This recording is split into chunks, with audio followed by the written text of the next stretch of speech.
Good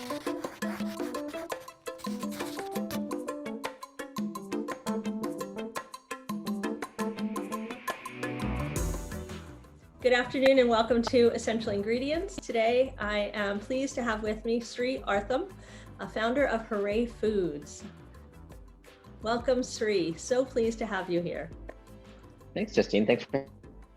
I'm so excited to hear what you have going on. I feel like the last time I saw you, you guys were sort of the beginning stages of Hooray, and we were just learning about your product and tasting it and doing samplings, and now you've grown so much. So for those of the folks out there watching this podcast, this video cast, or listening to it, I'd love for you just to introduce yourself and tell people what Hooray Foods is. Yeah, I'm happy to. So my name is Sri Artham, the founder of Hooray. I started the company almost 3 years ago, and in my kitchen, literally, because I wanted to come up with a way to displace pigs from the food system. There's something like 75 million pigs on U.S. farms, and way more around the world. So I thought, wow, these other companies like Impossible and Beyond are coming up with these burgers that are going to take cows out of the food system, and Daring and Gardein are working on chickens, but not as many companies seem to be working on pigs. So I naively set out to create a bacon with the hope of displacing pigs from their food system. What a great idea too. Yeah. I mean, everybody loves bacon, and I think that that's a really innovative idea. So tell us, you came up with this idea, and how did people respond to this? Really good. I mean, I think San Francisco is a really cool place to start a company because everyone's willing to try things. So shortly after I came up with the formulation and had a few friends try it, I started reaching out to restaurants, and within a week, 2 or 3 restaurants said, yeah, we'd love to carry this. One of them is one that your listeners might know, the Plant Cafe here in San Francisco, picked it up immediately. And in fact, they even let us make bacon in their kitchen to start until I got my manufacturing facility set up. And it started selling great. It outsold. They had 2 BLTs, one with our plant-based BLT and one with animal BLT, with pig BLT. And ours started outselling the pig one. So it was just a really great start. Which one sold better? Yeah. So, yeah, thankfully the plant-based one started outselling. What was the inspiration for you to, I know that you are interested in, pigs and you wanted to see, but why pigs? Why was this so interesting to you?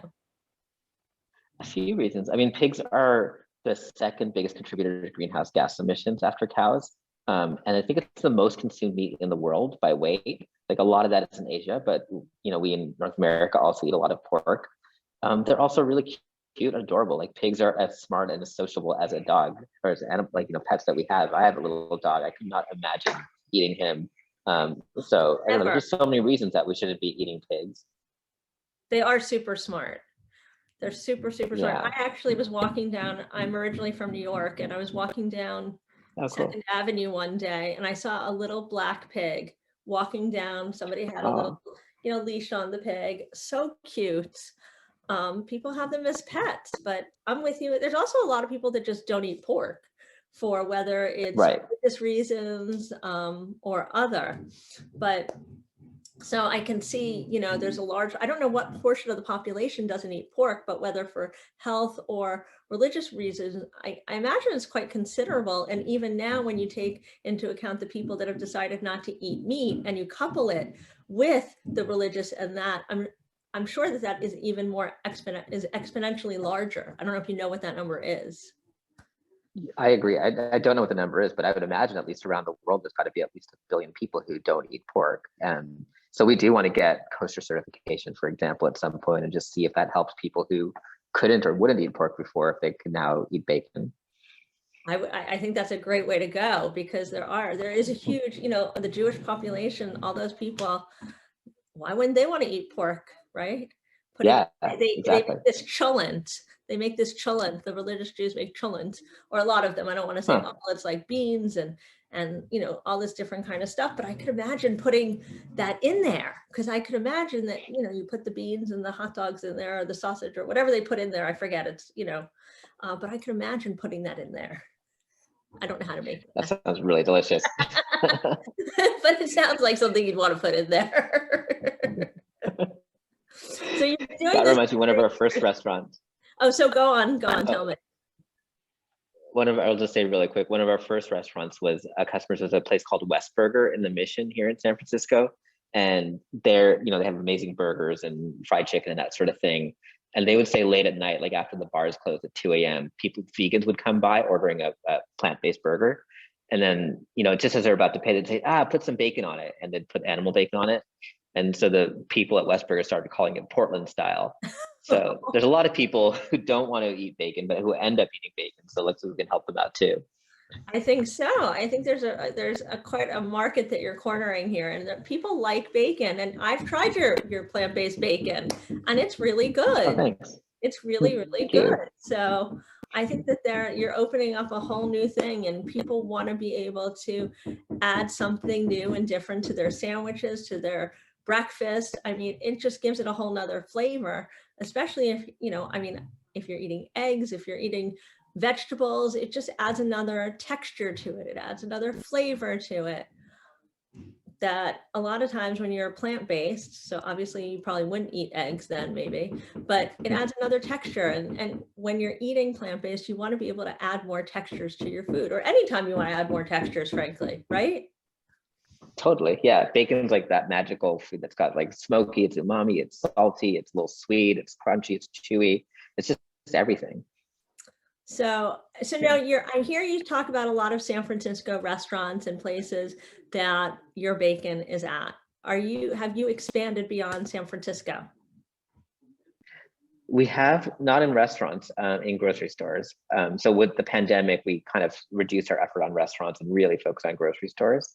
But we're nationwide in Whole Foods. We're also in Perfect Foods, the grocery delivery company that helps blemished and otherwise like produce that would go to waste be served to people. And starting this week, we're in Canada nationwide in a grocery store called Sobeys. Wow, that's great. That's a big deal. Yeah. So now international. Yes, exactly. We're an international company. International. You've got international. Yeah. Am I the first one to have that conversation with you about that? Possibly, yeah, in a public way, I think so. In a public way. So I'm the first one to really have this conversation and share it. Wow, I'm excited. Yes. And I'm Canadian, so I'm really excited about that. That's a big deal. Okay, so now you've been doing this for 3 years. When you first started out, it was pre-pandemic, but you've grown a lot in the last 3 years. Now, has COVID had a really big role in that, do you think? Yeah, I mean, not necessarily a good role. I mean, it's made R&D really hard, or at least in the early days when our food science team was scattered all over the place. We had plans to go into restaurants, and there were many restaurants who were planning to carry our bacon. That all sort of got scuttled with the pandemic. Right. I think the one good thing about the pandemic, or having started this company in the pandemic, is say we had a team before the pandemic. A lot of people left the Bay Area. We would have been a very virtual team. But most of my team, which is like 14 people now, have been hired during the pandemic. So everyone is here. All but one person is here in the Bay Area. So it's really nice that we have a very geographically cohesive team. That is nice, but you've grown a lot. So, yeah. I mean, but it changed. So you originally, how did it look before the pandemic? What were your plans like for Hooray? Restaurants. Because Impossible Burger had done a great job starting in restaurants, and it's a great way to build your brand, get people to try a product before they really commit to a whole pack of bacon. And yeah, so that all kind of went on pause for quite a while. So, and then when was it that you decided you had to pivot or change? I mean, within weeks. I remember a conference call of our small team then, which was maybe 4 people. And we were just like, what do we do? All our plans are just, destroyed. Thankfully, like the month prior, Whole Foods had convinced us to create a retail product for them.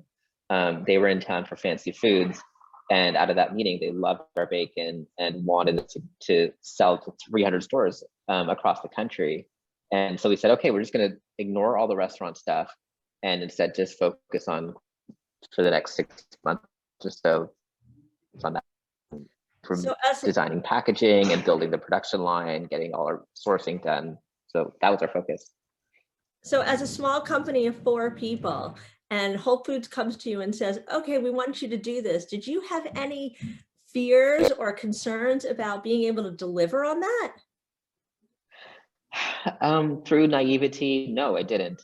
Because I had already talked to a manufacturer and they said, yeah, we could do this. It's going to cost nothing, no capital. We can do it. But then as we started to go into it, yeah, of course, it turned out it was going to be super hard. It was going to take a ton of money.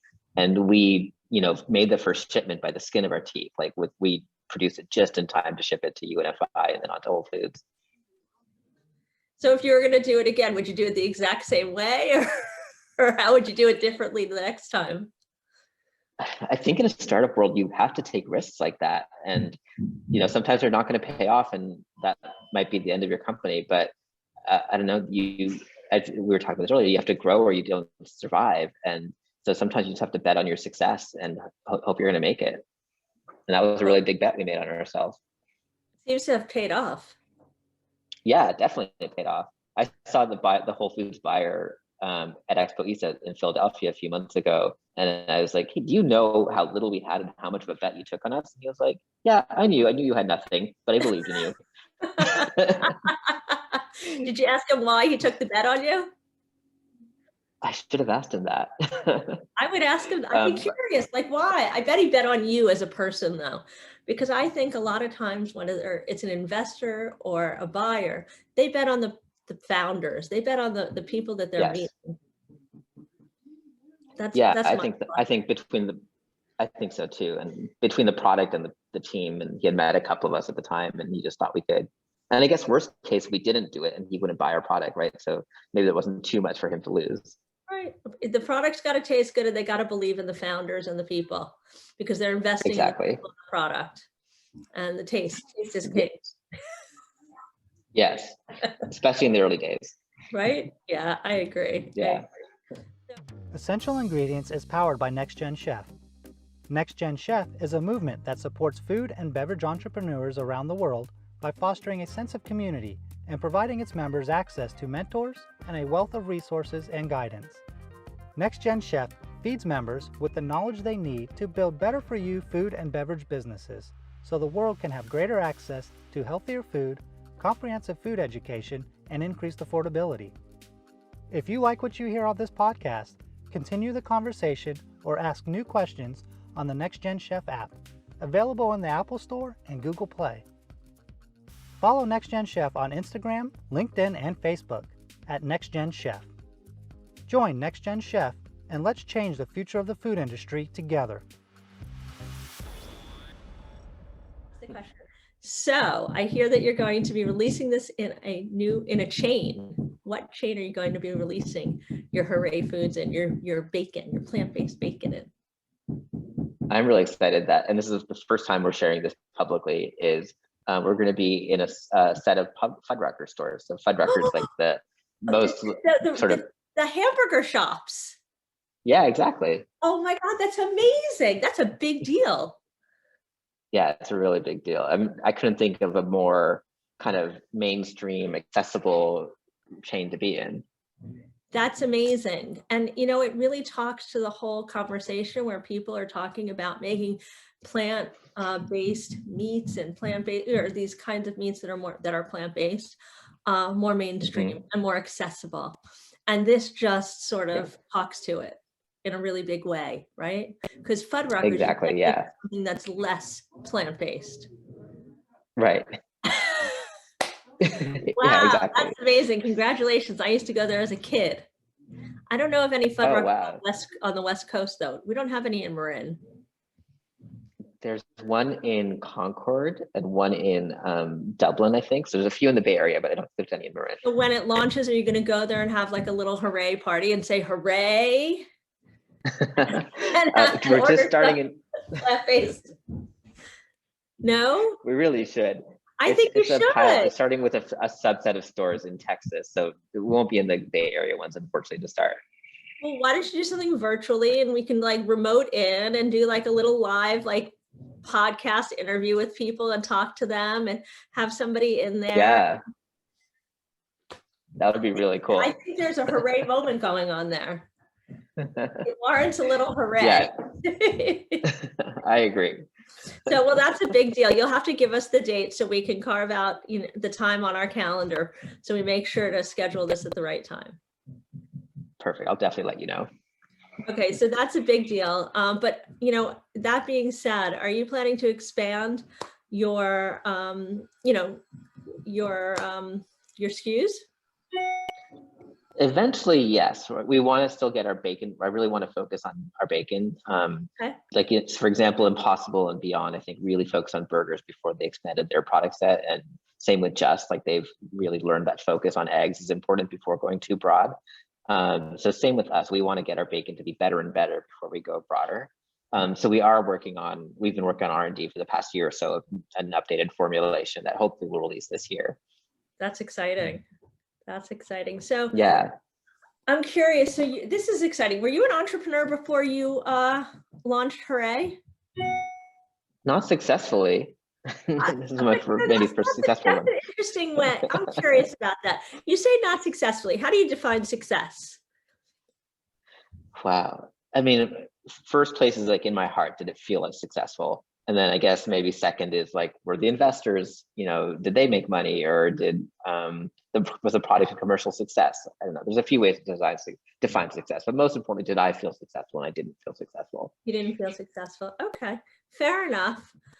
Because I think success is, people define success in so many ways, and so often it's defined by the bottom line. And I don't think it's only defined by the bottom line. I think it's defined by having an impact and how you feel about what you're doing, and having an impact in the world, and marrying all those things together and having a good time. I totally agree. Yes, that should definitely be a big part of the definition. Part of it. Like, are you having fun? Yeah, we spend so much time doing what we do every single day. So, well, it sounds like you've been an entrepreneur before. So this is not your first time. This is not your first time at the rodeo. So I'm curious, what have you learned from being an entrepreneur that you might recommend to other entrepreneurs? Lessons learned. I mean, I think a big part of Hooray's success is just choosing the right product at the right time. And that was very purposeful for me. Like I knew plant-based was taking off, that it is an immense way to make a great impact on the world, and that there wasn't already a great plant-based bacon on the market.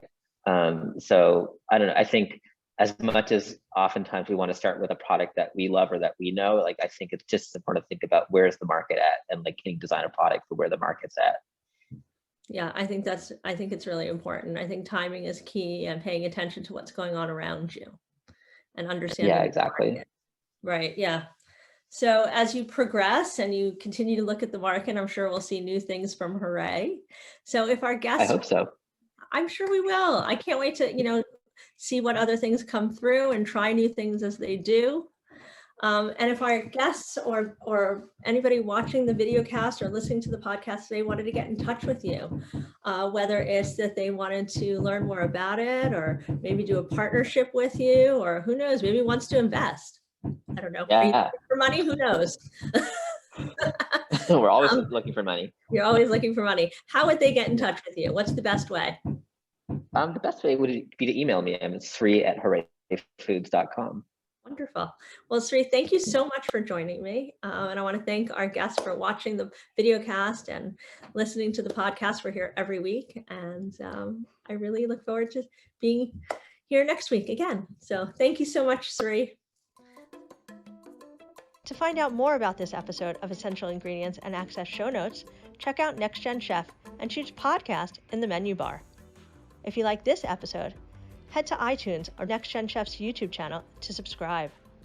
Learn more about Next Gen Chef, the platform that powers this podcast, by checking out our website, or visit us on Instagram, Facebook, and LinkedIn at Next Gen Chef.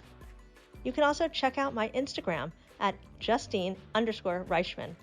If you have thoughts about this episode or future episode ideas, leave us a comment at Next Gen Chef's YouTube channel, or drop an email at team@nextgenchef.com.